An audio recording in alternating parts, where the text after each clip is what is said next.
शहरामध्ये आणि ग्रामीण भागामध्ये अवैधरित्या डान्स बार आजही चालू आहे, मटका चालू आहे, बेकायदेशीरित्या दारू विक्रीची चालू आहे.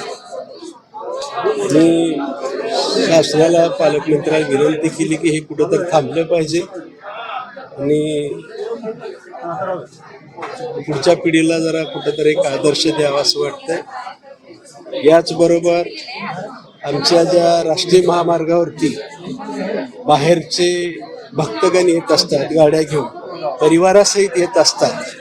या परिवारासहित आलेल्या गाड्यांना, बाहेरच्या गाड्यांना अडवणूक करणं आणि त्यांना नको त्या त्रास देऊन, नको ते दंडाच्या पावत्या, नको त्या गोष्टी काय तपासणी करावी, पण जाचक अट घालून त्या परिवाराला त्रास देऊ नये, जेणेकरून बाहेर जिल्ह्यातल्या लोकांना माझ्या या सोलापूर जिल्ह्यात यायला सुद्धा नको वाटायला लागलेलं आहे. याच्यावरती थोडंसं नियंत्रण ठेवा म्हटलं.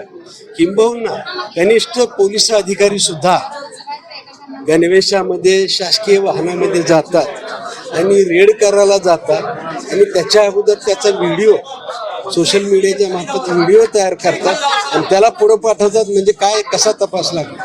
मला असं वाटतं हे गंभीर विषय आज जरा थोडेसे घेतलेले होते. मला खात्री आहे की पोलीस विभाग याच्यावरती गांभीर्याने